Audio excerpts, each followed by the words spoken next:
You're listening to an Anazao Ministries podcast.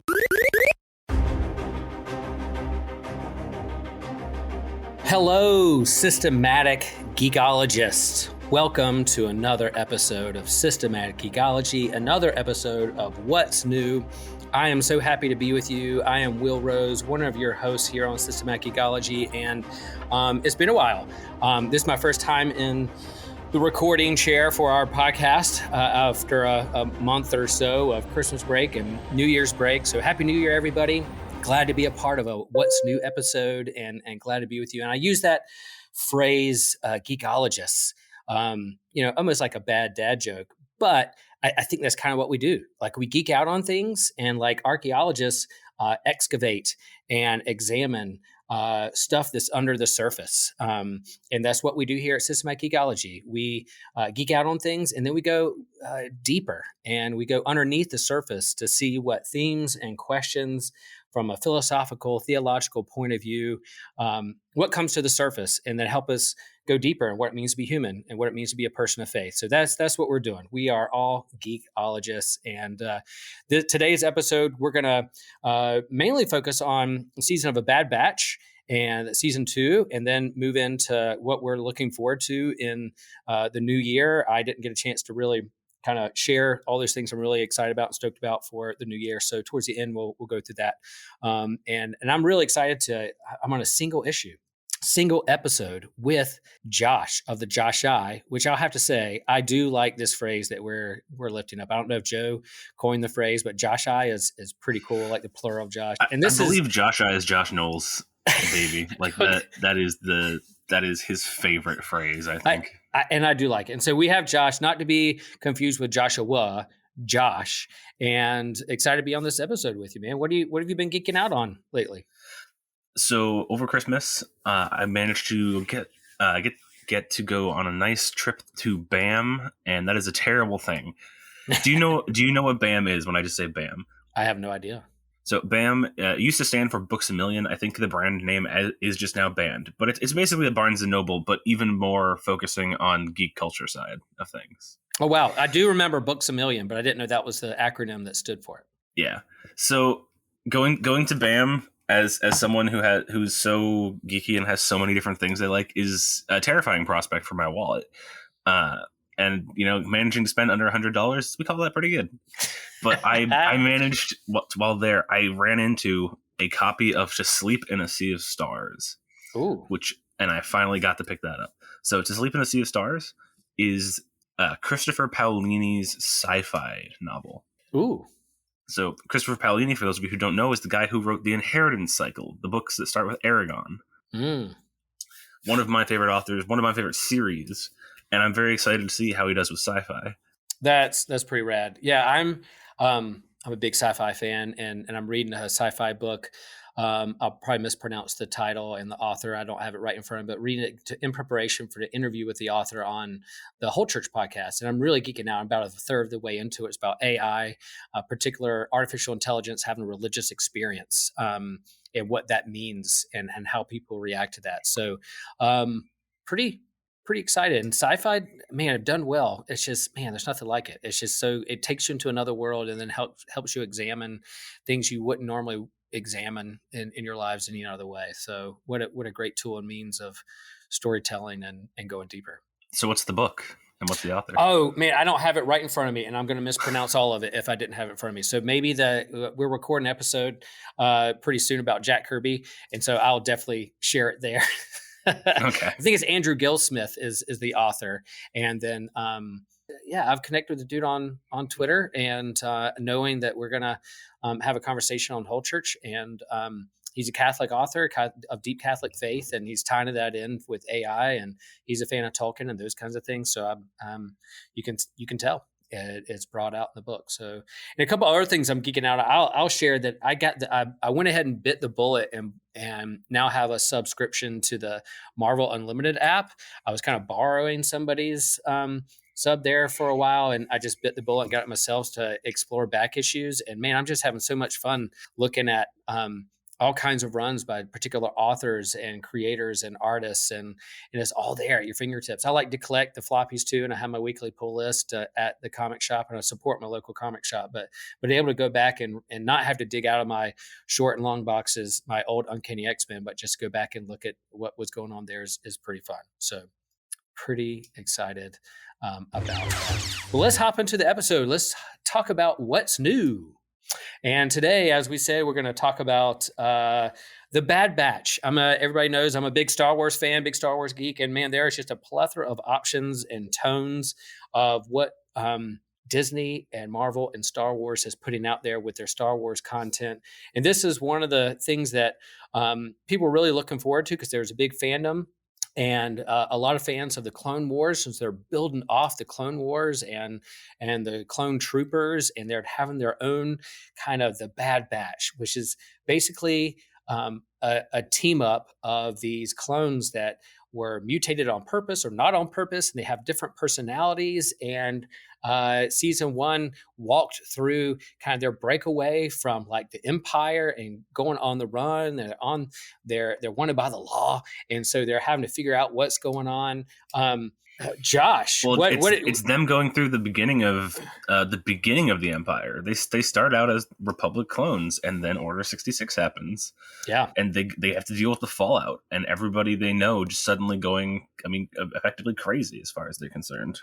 Yeah, and that's the irony, is that they're the mutated ones. They're the ostracized ones. They're the weirds, the freaks, and the geeks that are there, the abnormal ones there on Camino with their mutations and not really fitting in. But now they've broken away, and the other ones are the ones who have kind of turned heel, and they're trying to figure out what their place in this world beyond just being clone troopers. And are they just going to be for themselves doing these heists of the weeks, or are they going to be stand for something larger and for the greater good of the universe? And so, Josh, your history with, you're a big Star Wars fan, Clone Wars fan, Ahsoka, all that, and now you have the Bad Batch. What did you think of season 1 of Bad Batch? That's all. I liked it. I mean, with the exception of actual Star Wars: The Clone Wars animated series, it might be my favorite Star Wars piece of media. Nice. Rebels gives it a run for its money. I'm very much more into the animated Star Wars. I'll grant you that. But that's what I grew up on, is Star Wars: The Clone Wars, and went, man, this Star Wars stuff is cool. And then I went back and watched the movies and went, yeah, those are pretty good. I want my Clone Wars. Yeah. And I love it. This Star Wars has so much out there that, what's your entry point into the universe? Mine are definitely the movies. I love the live action. I like it. They're doing streaming episodic TV shows, live action.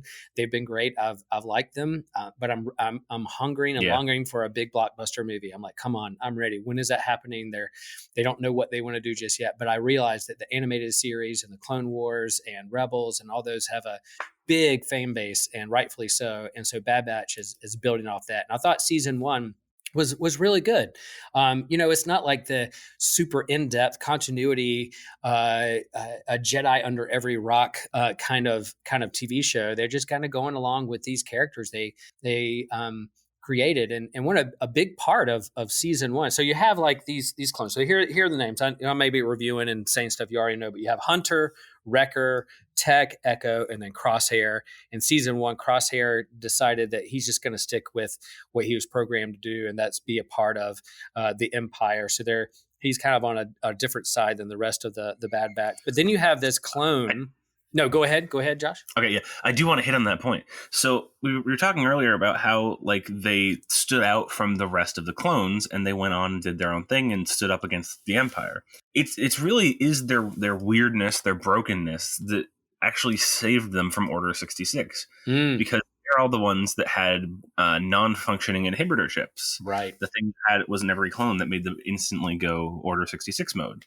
But the only one of them who had a still somewhat functioning inhibitor chip is Crosshair, and that's why he ends up going back to the Empire.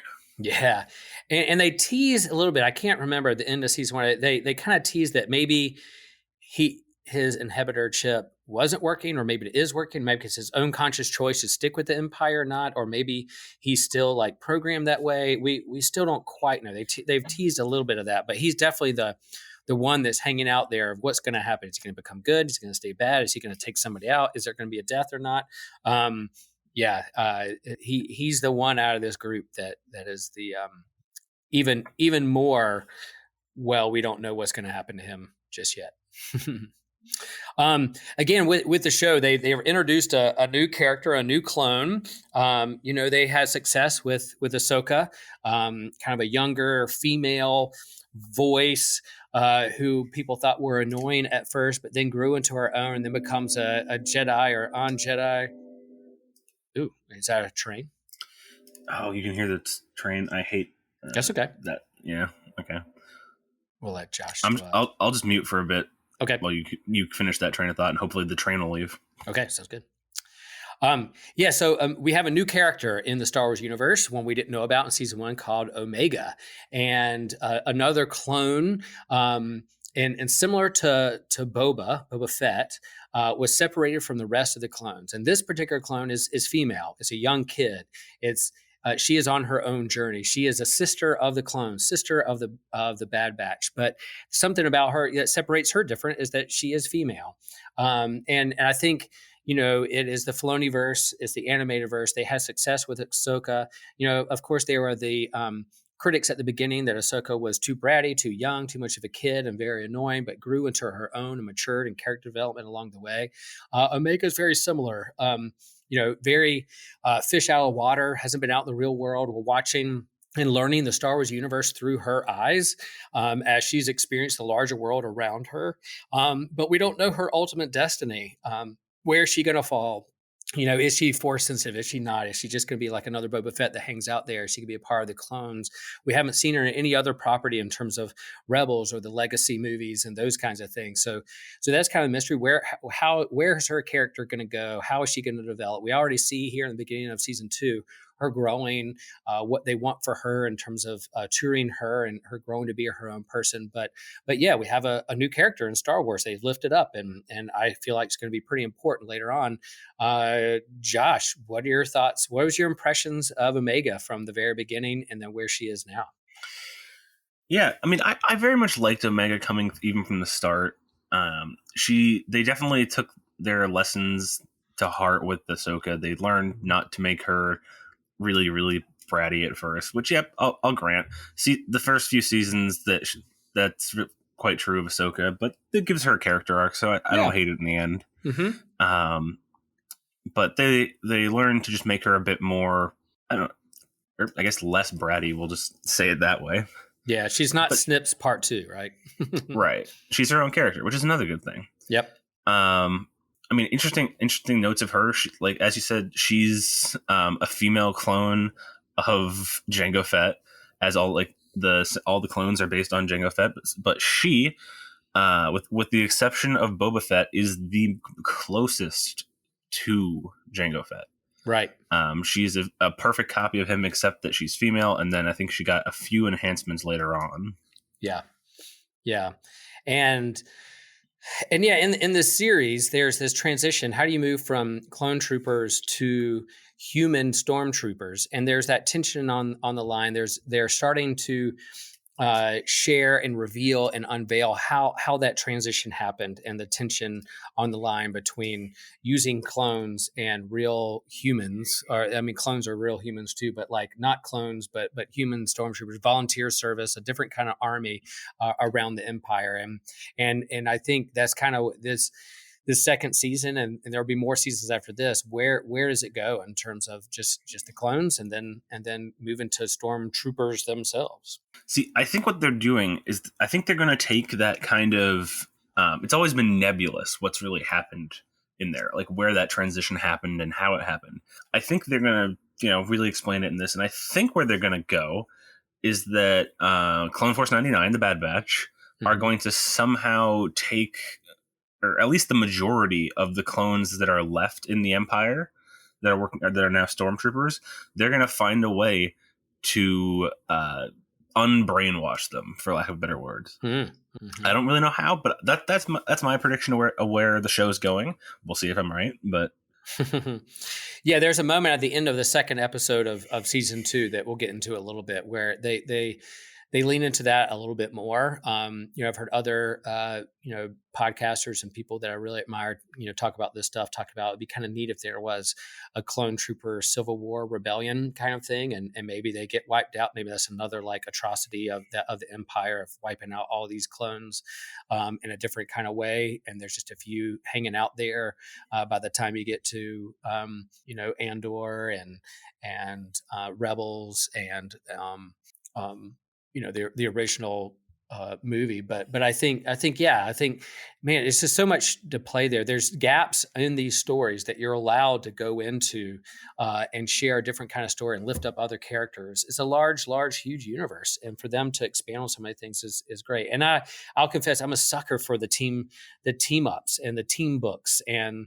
my favorite comic that I grew up on was the Uncanny X-Men. These different mutants that had different abilities that came together as a team. And then you have the Justice League, and you have Avengers. And man, heck, I'm a child of the 80s. I watched this TV show called The A-Team, where there's these military, for you guys out there, if you have like YouTube or old school Peacock NBC app and you look up A-Team, man, they had a van and they had different like misfits all fit into one van with different, you had the muscle man, Mr. T, you had the leader, you had a tech guy, you had another kind of suave guy who was like the ladies man, and they all worked together to do the adventure of the week and solve a crime, and you move on to the next one. And that's kind of what's happened here with the Bad Batch. I'm just a sucker for these teams. And I use this analogy within my own kind of ministry settings and friend groups. Like, none of us are the same. We all have different gifts. Paul talked about having different gifts, and I pull my church council together. We go around the room and share what they do in their vocations and what their favorite movies and TV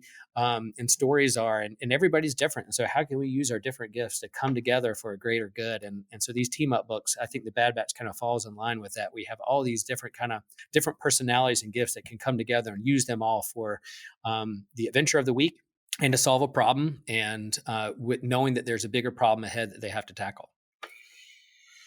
Yeah, I very much like that format of things as well. The classic archetypes of, it almost feels to me, because given my interest, it feels kind of like a D&D party.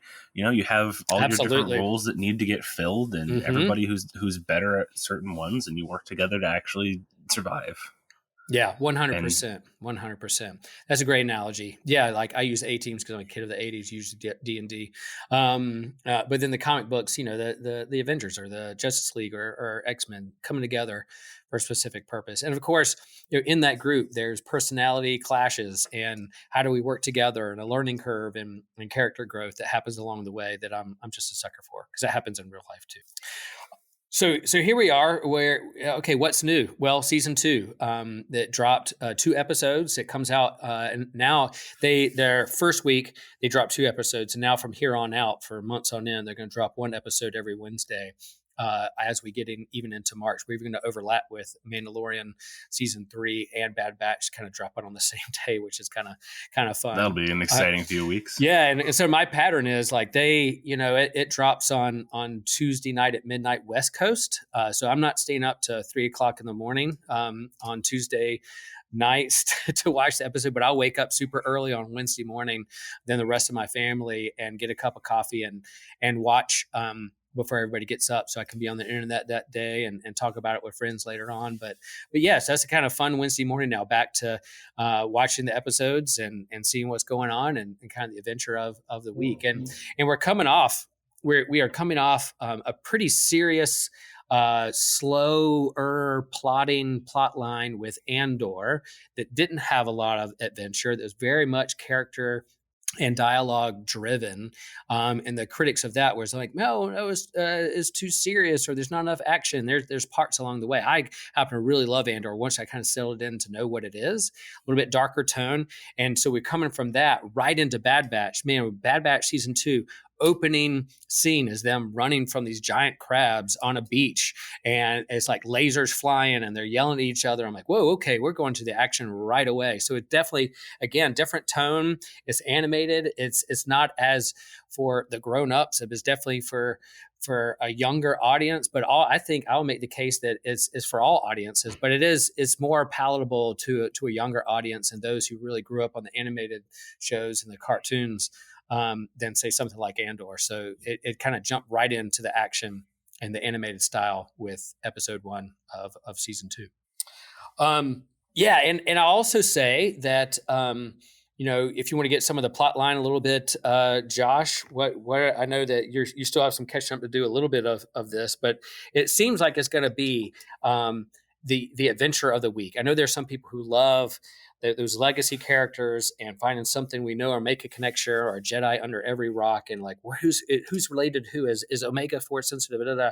But I really think they're leaning into kind of like the Clone Wars. There's big continuity plot lines to follow, but man, I just settle into like, hey, it's the adventure of the week. There's a heist. They need to figure out a problem and solve it by the end. And yeah, there'll be some lingering things they have to solve later on, but it's more episodic, and you can sit with each episode and stand on its own. Yeah, I think it'll be nice change of pace, as you said, to kind of get to sit with just episode of the week stuff for a bit. And I mean, we all know they're going to ramp up, and by the end of the season, there'll be some whole overarching thing. That's the way of it anymore. But it'll be a nice kind of return to form from the original Clone Wars, where for at least a few seasons in the beginning and middle, it was very much, as you said, episodic. There was here's today's problem. How are they going to solve it? And then it usually gets resolved in 1 or 2 episodes. Every once in a while, there's like a 3 or 4 episode arc. Right. But yeah, and I think that's what we're getting into, and it, there's so much content and there's so much diversity within tones and flavors of these geeky IPs that for me, I know with Rings of Power, I know with Andor, I know with She-Hulk and others, I've loved them all. But maybe it took me a couple episodes to really figure out what the tone is and what they're trying to accomplish without bringing all my geeky baggage to the table that gets in the way. And so I'm trying to remain open and positive with this. I think it was a different tone than Andor and other things, but yeah, I'm there for the adventure. And man, the animation style is absolutely gorgeous. They're just again continue to just blow me away with the animation style and the detail that goes along with it. It is an absolutely gorgeous show. Yeah, and it's very impressive what they managed to do, even with like the animated style of it. Like I said earlier, I haven't seen all of the first 2 episodes of the new season, but I have seen a bit of it. And one of the things I saw that got pointed out was when they go into one of the buildings, there's an arcade machine sitting in the corner that has in its design has a stormtrooper helmet. But specifically like the second tier of stormtrooper helmet. Yeah. So it also it's just a little detail to show, hey, look, time has passed. Yeah, and I think like these episodes is the adventure. They're trying to figure out. They're still on the same adventure of like, how do we're gonna make our way in this universe by being like pirates and scoundrels, almost like a Han Solo. We gotta steal this to make it in the world or pay off our debt and avoid the Empire. But really they go in these episodes, they go to Count Dooku's home planet and his old castle, and they're going to go get his treasure.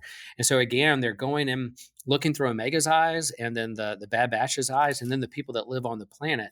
They really do kind of peel back a little bit and say, all right, what are we going to stand for? Are we just going to be thieves and pirates? Or there are people that are in the way that are being harmed by what's being done by the Empire? And it's not just about getting treasure and the loot of the week, but yeah, there's something else going on that's going to affect a lot of people. And so what are we going to stand for? And I thought I did a nice job of lifting those up within these first 2 episodes. Yeah, I heard that there was some actual pirates that showed up, and that gives me a lot of hope that Hondo's coming back. Yeah. One of the best characters in Clone Wars. Star Wars' very own Jack Sparrow. He's just a lovable pirate. Yeah, so how all that turns, we'll see what's going on. The first 2 episodes, I thought, off to a good start. Nice adventure, live action. They pull in some legacy characters and names. You go like, oh, I know that reference. I know that name. And where that builds to. And then we see Omega's learned some. She's grown as a character. She still has more to learn, and I'm there for her along the way. What are your thoughts on her laser bow weapon? All right. So they have guns, they have different Yeah. stuff. And here she has, we like, whether you're a fan of Hunger Games or not, we know that like adventure heroines that have crossbow Have bows. that have bow and arrows, she has her own laser arrow. And we've seen Chewie with like a crossbow laser gun, like that's what he carries around. But she has literally, you pull the string back and boom and throw a laser at somebody. What do you think of this weapon? It's the first time we've kind of seen it in the Star Wars universe. Well, it isn't. That's the best thing. What? It's in Clone Wars. Okay. Do you remember? Have you seen all Clone Wars? Most of it. Yeah. So do you remember the Night Sisters? Yeah. Mm-hmm. Yeah, the Night Sisters had those bows. They had a whole bunch of them, and that was their main offensive weapon when they weren't doing their magic. Mm-hmm. And so I'm interested to see. I don't remember how she picked it up in the series, but I'm interested to see how it got to her in the end from the Night Sisters to her. Yeah, it's cool. I like that. That's a cool weapon. Again, I'm a kid of the 80s, and one of my favorite cartoons growing up on Saturday mornings was the old D&D 80s cartoon. And yep. Hank the Ranger had the coolest weapon out of all of them. He didn't need any bow. He didn't know he didn't need any arrows. He had that bow. He had the magical energy bow that he just pulled the string and boom, it threw a firebolt at wherever it was going out. And it was kind of an endless amount of that. So it kind of reminded me of that. So I'm like, oh, cool. That's really cool. It's a weapon that I really like, and to see her get proficient with that, she has the genetic makeup of a clone trooper, and so yeah, she can be badass when she wants to be, and her growing into that through the eyes of a child and compassion. We'll see where that goes. Now, there's another issue. There's geek chatter out there, believe it or not, especially around Star Wars fandom. There's the tension where the Bad Batch uses stun guns versus real lasers, whereas the other clones are using real lasers. And so there's this conversation about Disney getting soft, using the stun guns too much. We're just stunning people and not killing people, and there's not enough lasers going on. Have you seen some of that chatter? Have you noticed that? They are used, especially in these first 2 episodes of season 2. There's a lot of stun gunning around. Josh, do you have an opinion or thought or heard anything about that? Well, you have to think about these clone troopers specifically. Yes, you want them to be the protagonists, and you want the stormtroopers to be the antagonists. So, of course, you have them use the more brutal means so they look better. Mm-hmm. But by the same token, if you think about it from the Bad Batch's perspective, they know that a lot of the people they're fighting are also clones. Mm-hmm. They're brothers, effectively. And they know that they're not in control of themselves, that their inhibitor chips are, forcing them into all of this empirical fanaticism and just all of that. So if you think about it from their perspective, it's not, they're fighting their own brothers who are not under their own control. You think they really want to do lethal damage to them, or do they want to just knock them out and hope against hope that something will fix them?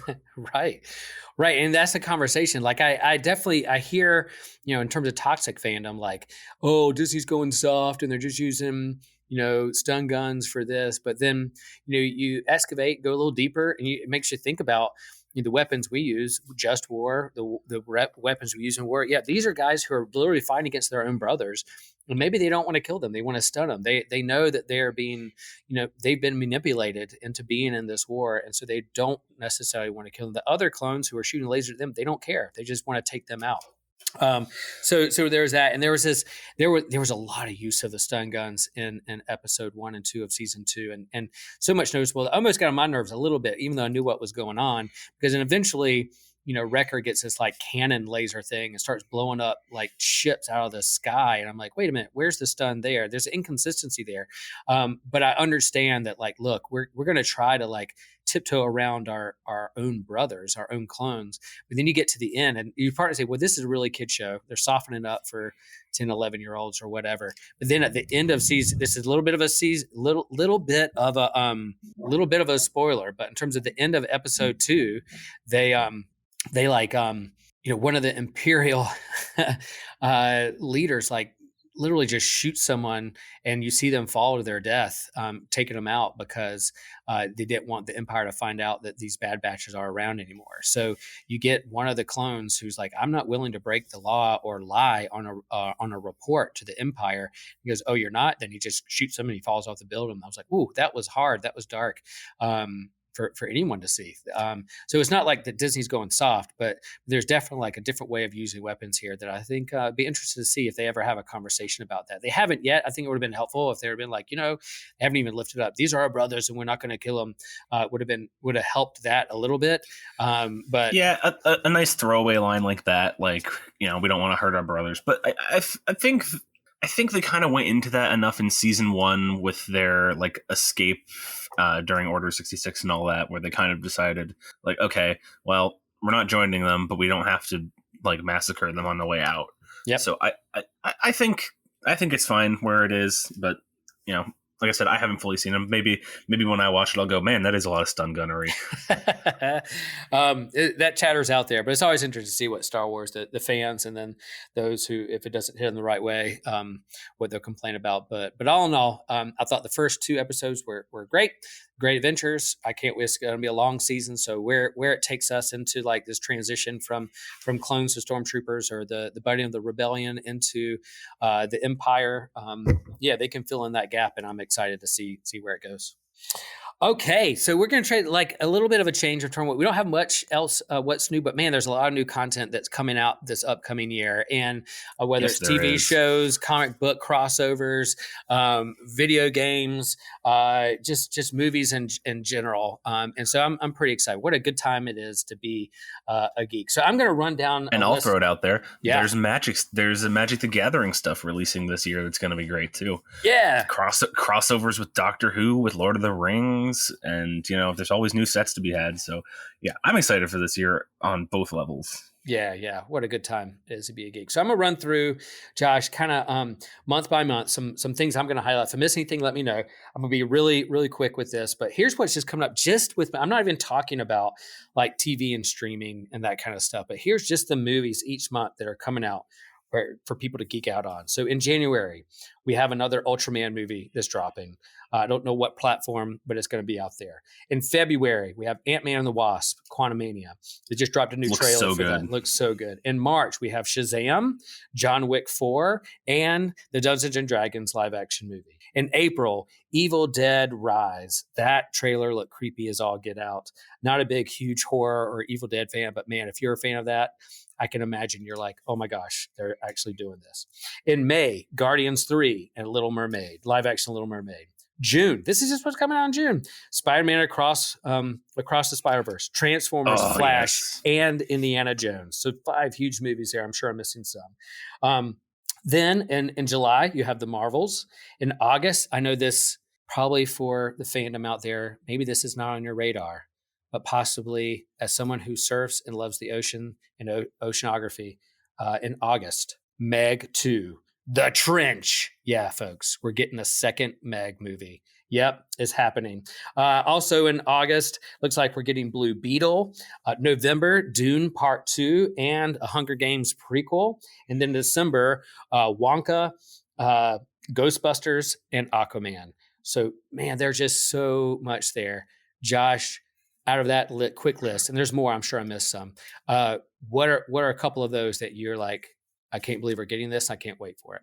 I mean, Dune 2. I mean, I loved the first Dune movie. I loved seeing. I can't think of his name, but the guy who played the father in Dune, who was also in Star Wars as in the new trilogy. I can't think of the guy's name. Oh my gosh! Yeah, he was Moon Knight, right? Oscar Isaac. Yeah. Oscar Isaac. Yeah. I love that depiction. I loved that depiction of Dune. I'm excited to see the second part. Ant-Man Quantumania looks super fun. It looks like, I think, one of the best Marvel movies that has been around in a bit. Let's hope that I'm not wrong. I don't like to set high expectations like that, but I already have, so I'll embrace it. The Dungeons and Dragons movie looks really, really fun. And I hope that kind of the issues that are happening right now in Dungeons and Dragons because of certain company-wide decisions that are being made at the moment by Wizards of the Coast, hopefully those get resolved before then, and it doesn't end poorly. Oh, wow. I didn't even know that was going on. You see, so they're underneath the surface, there's some tension out there, huh? Yes, they changed how they license things with the open gaming license. and the community is in an uproar, to say the least. Wow. So it's not just in churches where you make changes or things happen and people start uproaring and things like that. Is that weird? No, it's pretty common, and especially when you do what Wizards did and said, "Hey, we're just gonna make it so that anybody else who's making content using Dungeons and Dragons stuff, which we previously had a whole system so that people could do that, we're just gonna rip the rug out from under them and just say that, yeah, now we own your content if you do that." Yeah, it seems when you make blanket changes and pull the rug out from people without doing communication and connecting with your fan base, that's usually a recipe for bad things. So that happens Yes. within institutions and churches and communities all the time. I think humans is hard.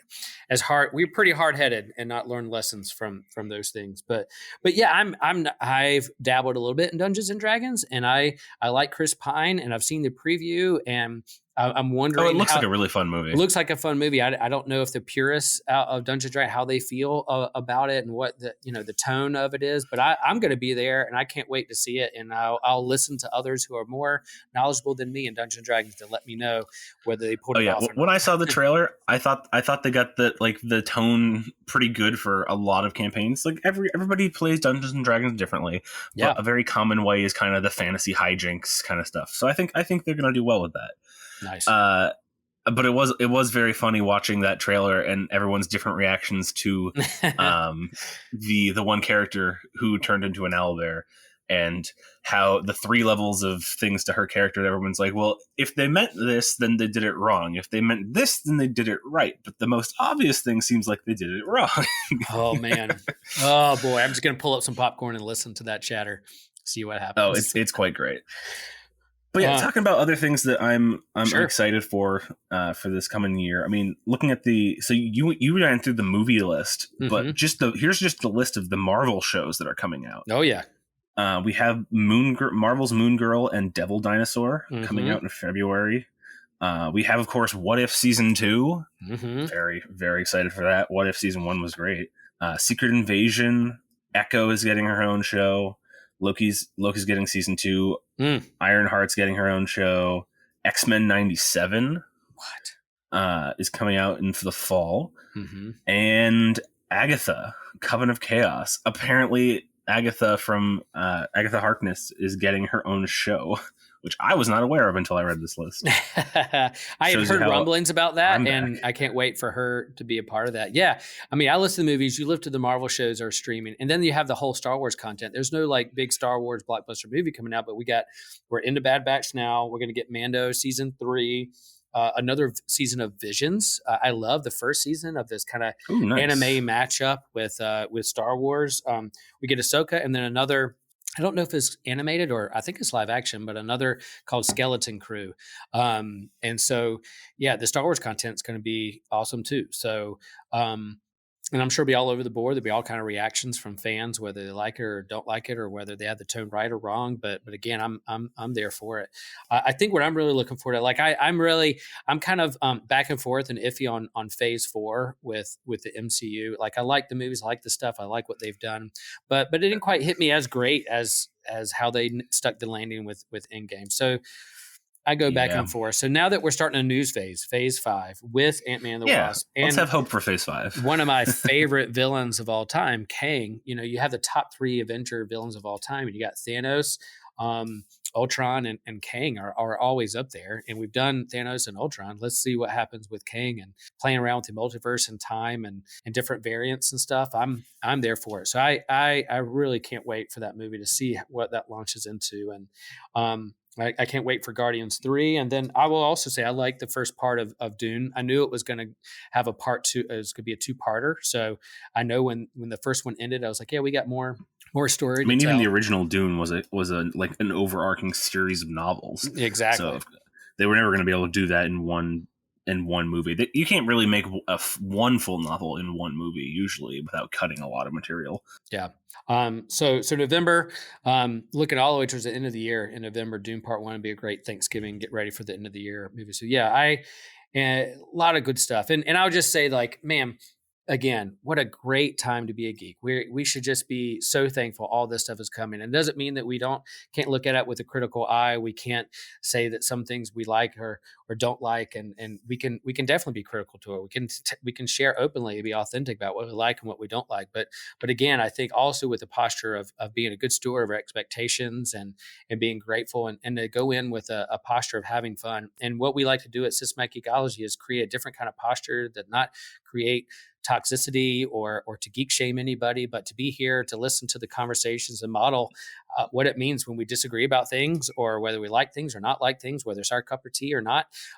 Just to kind of a big umbrella, a big table to gather around and be friends and talk about what we're geeking out on and what we're moved by and inspired by. So that's kind of our posture, and that's what we want to do. And as we set up this new year and talk about what's new and a long list of things that we can't wait to geek out on, it's going to be a fun year. It is. And like I said earlier, it's also a good year for Magic the Gathering players. We had Dominaria Remastered comes out in 3 days, so it's already been doing pre-release stuff, and as a lot of people have seen, of course, Wizards made a little bit of an oopsie, and they printed the next set and put it in this set, and that was a funny goof. And yeah. Oopsies. And of course, that's coming out in February. Phyrexia all will be one. We're really in the Magic storyline. We're leading to the culmination of the Phyrexian story, and we're going to get to kind of this another multiversal event where everything's. We're going to see if the Phyrexians win, because of course the villains won't win, but. Yeah. We're going to have to see. A lot of characters have been taken down. It looks like they're looking to restructure the Gatewatch and just the general order of Magic. So it'll be interesting to see what happens with it. And then we go from that to March of the Machine, and March of the Machine, the Aftermath. They also are remastering Shadows over Innistrad this year, which I didn't know was a thing they were doing. But most excitingly for me, we have both Lord of the Rings, Tales of Middle-earth, an entire Magic the Gathering set of Lord of the Rings cards, including Commander decks. Mm-hmm. And then Doctor Who is getting their Commander decks as well in quarter 4. Fun. All the avenues. Like, I tend to lean into the shows and the comics, but yeah, there's so much stuff out there people geek out on that, where there's video games and cards and board games and those kind of things. There's no shortage. And so, man, have fun. Let's do it. Maybe we'll create our own Systematic Geekology board game at some point. Wouldn't that be cool? It'd be interesting. Yeah. I'd go with a card game, but that's me. Yeah, let's do a card game. Let's do that. Let's kickstart that later on. Goals for 2027. That's what we'll do. Yeah, probably. Yeah. Cool, y'all. Well, thanks for listening. We'll move into the recommendations. Josh, we kind of shared about what we're geeking out on and what we're excited for the new year. But any other recommendations you want to make for our friends out there who are listening? I mean, I haven't even read it yet, but I will definitely say To Sleep in a Sea of Stars. I'm super hyped for it. And I'll also recommend the other book that I got while I was there, which is really a recommendation through me from TJ, which is, of course, Stormlight Archives Book 1 from Brandon Sanderson. Nice. The Way of Kings. Cool. I haven't told TJ I got that yet. We'll see if he listens to this and texts me, or if I tell him next time I'm on an episode with him. There you go. Discord it.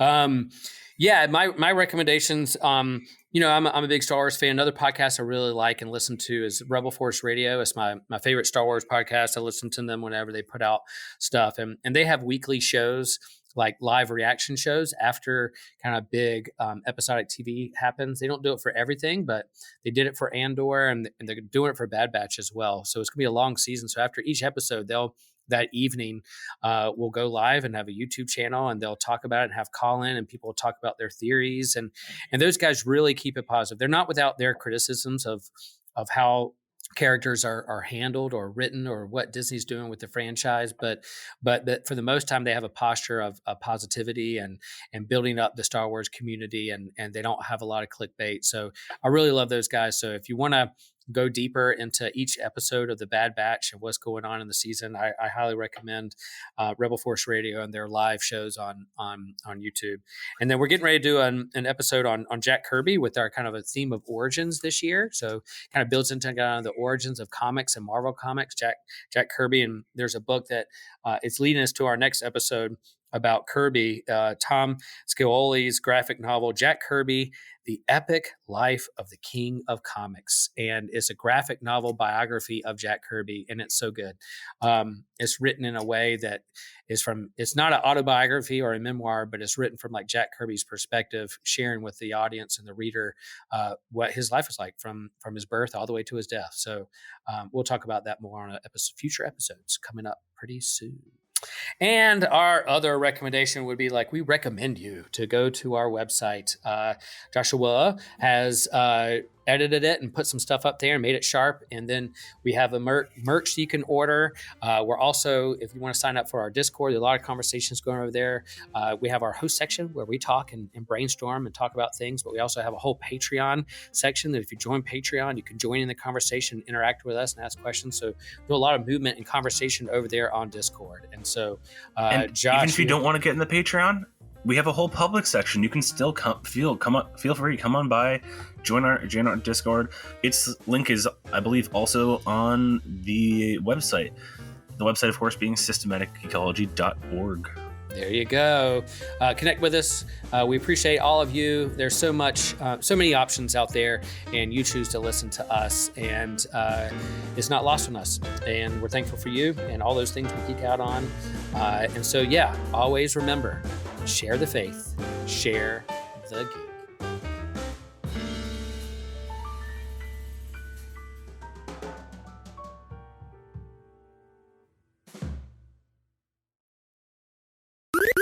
This was an Anazao Ministries podcast. If you enjoyed this show and would like to learn more about our network, be sure to check out the Anazao Ministries podcast network.